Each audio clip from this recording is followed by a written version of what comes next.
Good afternoon to you. This is the outcome that everybody was worried about.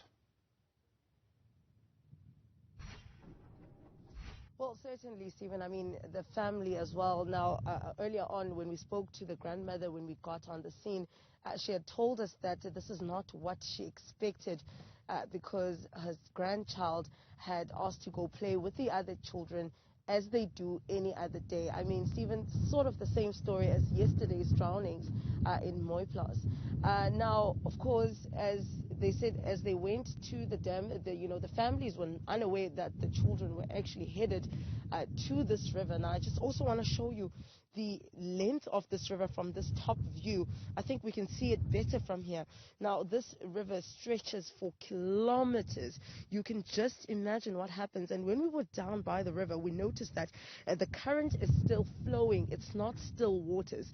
So where he was found actually was kilometers away, Stephen, from where he had initially drowned.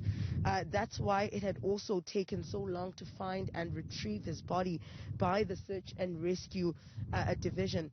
But eventually they were able to find his body this morning and retrieve it from the dam. But what was worrying is that after retrieving his body, it lay there, Stephen, for hours waiting for an ambulance to come and certify his death and to also, of course, take the time of death, which they were given by the young boy's, Unokholo's father.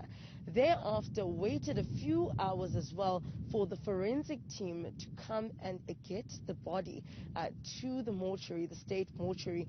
And I mean, when we were there, we noticed that, the body was also coming from the water and the heat from today.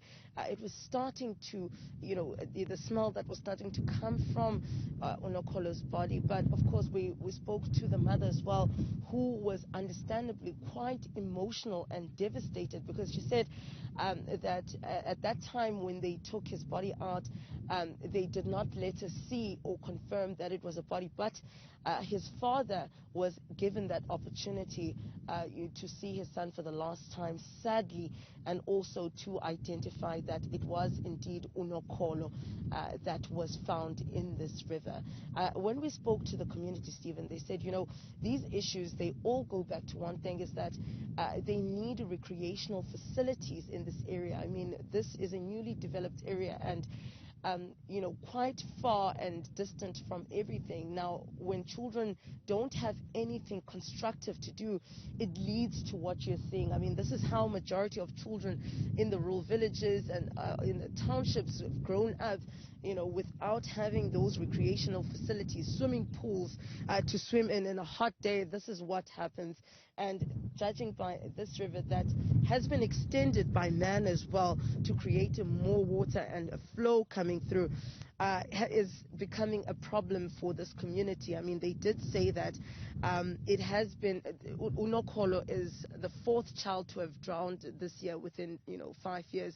Just only a child, but also some adults have also drowned here, those that have decided to come and fish here. But we can confirm that earlier on, the forensic team, straight after our crossing, speaking to, the viewers and updating them on our last crossing, forensic team actually came in to retrieve and take Unokholo to the mortuary.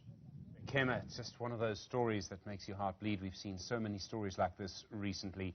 Of course, we are paying attention to all of them. The question may well be, are authorities actually doing anything? Is anything going to change, may be the question.